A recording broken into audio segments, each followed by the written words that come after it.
Барлықтарыңызға қайырлы күн. Бүгінгі тақырып өт жолдары. Жалпы өт жолдарындағы аурулар бұл әлемдегі көп жиі кездесетін ауруларға жатады. Өт бұл бауырдан бөлініп тұратын сұйықтық. Өттің қызметі адам ағзасына түсіп тұратын майды ыдырату. Негізгі майларды ыдыратып жібереді де, қалған майды ары қарай қанға, лимфаға ыдыратады. Өт ауруларының негізгі белгісі бұл оң жақ астыңғы қабырғаның ауруы. Бұл ауру сезімі қайдан, неден пайда болады? Ең бірінші себебі, маңызды себебі майлы тамақтарды жегеннен. Майлы тамақтардан біз бас тартуымыз керек. Тамақты шамадан тыс көп жеу, кептірілген, құрғақ, калориясы өте жоғары тамақтарды жеу. Екінші бұл науқастың аз қозғалуы, яғни гиподинамиялық жағдай. Аз қимылдың кесірінен өттің қатып қалуына жағдай жасауымыз мүмкін.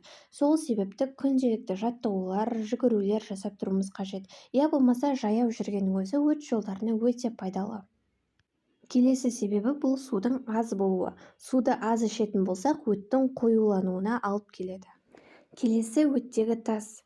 Бауыр өзінен өт бөліп отырады. Өт 12 елешекке құйылып, майларды ыдыратып, витаминдерді сіңіріп отырады.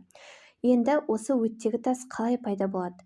Өт қалтада немесе өт жолдарында кідірісі қабынуға алып келеді. Сол жердегі қабынулық процесс нәтижесінде өтте тас пайда болуы мүмкін. Бұл тастың көлемі алғашында кішкентай, аз болады, бірақ та жылдар өте келе олар үлкейіп көбейеді.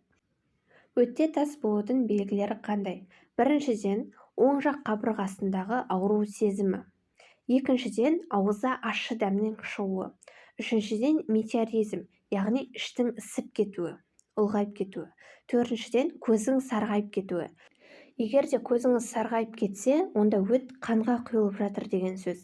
Міндетті түрде дәрігерге барып анализ тапсыруыңыз қажет. Анализ тапсырудың негізгі 3 жолы бар. Біріншіден, қан анализі, екіншіден, биохимиялық анализ және де ультрадыбысты зерттеу УЗИ аппаратымен өт аймағын тексеру. Өтте тасы бар барлық адамға бірдей операция жасалынбайды. Анализдердің нәтижесіне қарап, өттегі тастың көлеміне, санына қарап, дәрігер емдеу терапиясын тағайындайды. Емдеудің бірнеше түрі бар. Бұл дәрілік препарат арқылы емдеу, операция жасату, я болмаса эндоскоптық аппарат арқылы емдеу.